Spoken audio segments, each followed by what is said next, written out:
ನಂದೇ ನಾಯಕತ್ವ, ನಾನೇ ಲೀಡರ್, ನಂದೇ ಫೇಸ್. 2028ರ ಚುನಾವಣೆಗೆ ನನ್ನದೇ ನಾಯಕತ್ವ. ಡಿಕೆಶಿ ಸಂದೇಶದಿಂದ ಕಾಂಗ್ರೆಸ್ ಪಾಳಿದಲ್ಲಿ ಹೊಸ ಸಂಚಲನ ಶುರು. ಡಿಕೆಶಿ ಮನದಾಳದ ಮಾತು ಬಿಚ್ಚಿಟ್ಟಿದ್ದೇಕೆ? ಇದೆಲ್ಲವನ್ನು ನೋಡೋಣ ರಾಜಕೀಯ ನ್ಯೂಸ್ ಟಾಪ್ 9ನಲ್ಲಿ. ಕಾಂಗ್ರೆಸ್ ಮನೆಯಲ್ಲಿ ಪಟ್ಟದಾಟ ಜೋರಾಗಿ ನಡೆಯುತ್ತಿದೆ. ಡಿಸಿಎಂ ಡಿಕೆ ಶಿವಕುಮಾರ್ ಇದೀಗ ಪಕ್ಷದೊಳಗೆ ಹೊಸ ವೈಬ್ರೇಷನ್ ಹುಟ್ಟುಹಾಕಿದ್ದಾರೆ. ಡಿಕೆ ಶಿವಕುಮಾರ್ ಮುಂದಿನ ನಾಯಕತ್ವದ ಬಗ್ಗೆ ಆಡುತ್ತಿರುವ ಮಾತುಗಳು ಕೈಕೋಟೆಯಲ್ಲಿ ಹೊಸ ಸಮರಕ್ಕೆ ಬೀಜ ಬಿತ್ತಿದಂತಿದೆ.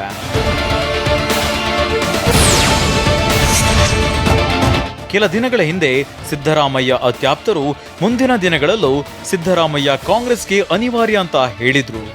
ಇದಕ್ಕೆ ಕೌಂಟರ್ ಆಗಿ ಡಿಸಿಎಂ ಡಿಕೆ ತಮ್ಮ ಮನದಾಳದ ಮಾತನ್ನ ಬಿಚ್ಚಿಟ್ಟಿದ್ದಾರೆ. ಸಿದ್ದರಾಮಯ್ಯ ನಾಯಕತ್ವ ಬೇಕು ಎಂದವರಿಗೆ ತಮ್ಮ ಶಕ್ತಿ ಏನು ಅಂತ ತಿಳಿಸುವ ಮೂಲಕ ತಿರುಗೇಟನ್ನ ಕೊಟ್ಟಿದ್ದಾರೆ.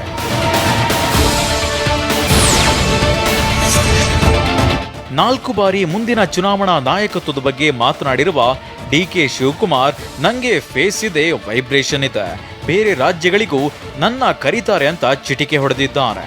ನನಗಿರುವಂಥ ವೈಬ್ರೇಷನ್ನು, ನನಗಿರುವಂಥ ಸ್ಟ್ರೆಂತು, ನನಗಿರುವಂಥ ಎಕ್ಸ್ಪೀರಿಯನ್ಸು ಬೇರೆ. We utilise every one. 2028ರ ಚುನಾವಣೆಗೆ ನನ್ನದೇ ನಾಯಕತ್ವ ಎಂದಿರುವ ಡಿಕೆಶಿ ಮಾತು ಹೊಸ ಸಂಚಲನ ಮೂಡಿಸಿದೆ. ಈ ಅವಧಿಯಲ್ಲಿ ಸಿಎಂ ಸ್ಥಾನ ದಕ್ಕದಿದ್ರೆ 2028ಕ್ಕೆ ನಾನೇ ಸಿಎಂ ಎಂಬುದನ್ನು ಡಿಕೆ ಕ್ಲೈಮ್ ಮಾಡ್ತಿದ್ದಾರೆ. 2028ರಲ್ಲಿ ಪಕ್ಷದ ದಿಕ್ಸೂಚಿ ಹೇಗಿರುತ್ತೆ ಎಂಬ ಚಿತ್ರಣವನ್ನ ತಿಳಿಸುತ್ತಿದ್ದಾರೆ.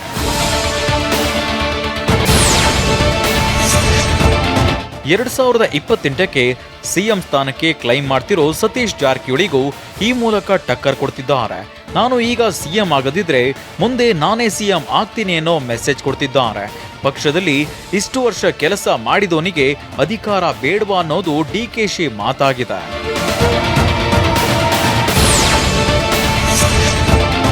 ಡಿಕೆ ನಾಯಕತ್ವ ಕ್ಲೈಮ್ ಬಗ್ಗೆ ಮಾತನಾಡಿರೋ ಸಚಿವ ಎಂಬಿ ಪಾಟೀಲ್, ಸಿದ್ದರಾಮಯ್ಯನವರು ಮಾಸ್ ಲೀಡರ್ ಎಂದಿದ್ದಾರೆ. ನಮ್ಮಲ್ಲಿ ನಾಯಕನ ಕೊರತೆ ಇಲ್ಲ ಅಂತ ದಿನೇಶ್ ಗುಂಡೂರಾವ್ ಹೇಳಿದ್ದಾರೆ. ಎಲ್ಲರೂ ನಾಯಕರೇ, ಸುಮಾರು ಜನ ನಾಯಕರುಗಳಿದ್ದಾರೆ ನಮ್ಮ ಪಕ್ಷದಲ್ಲಿ, ನಾಯಕರ ಕೊರತೆ ಏನೂ ಇಲ್ಲ. ಕಾಂಗ್ರೆಸ್ನಲ್ಲಿನ ಕಚ್ಚಾಟವನ್ನೇ ಅಸ್ತ್ರ ಮಾಡಿಕೊಂಡ ಬಿಜೆಪಿ ಟೀಕೆ ಮಾಡ್ತಿದೆ. ಮಹಾರಾಷ್ಟ್ರದಲ್ಲಿ ಶಿವಸೇನೆ ತೊರೆದ ಏಕನಾಥ್ ಶಿಂದೆ ಶಾಸಕರ ಜೊತೆ ಬಿಜೆಪಿ ಸೇರಿದ್ರು. ಇದರಿಂದ ಮಹಾರಾಷ್ಟ್ರದಲ್ಲಿ ಸರ್ಕಾರ ಪತನವಾಗಿತ್ತು. ಇಲ್ಲೂ ಕೂಡ ಡಿಕೆಶಿ ಏಕನಾಥ್ ಶಿಂದೆ ಆಗುವುದು ಅಂತ ಭವಿಷ್ಯವನ್ನ ನುಡಿದಿದ್ದಾರೆ. ಅಲ್ಲದೆ ನವೆಂಬರ್ ಮುಹೂರ್ತಕ್ಕೆ ಇದೆಲ್ಲ ಮುನ್ನುಡಿ ಅಂತ ಹೇಳಿದ್ದಾರೆ.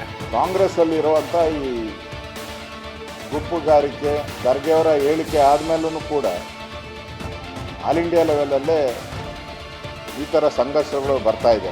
ನವೆಂಬರ್ 16 ಆ ಮುಹೂರ್ತದ ಪರಿಣಾಮನೇ ಇದೆಲ್ಲ. ಒಂದ್ ಕಡೆ ಸತೀಶ್ ಜಾರಕಿಹೊಳಿ 2028ಕ್ಕೆ ನಾನೇ ಸಿಎಂ ಅಂತಿದ್ದಾರೆ.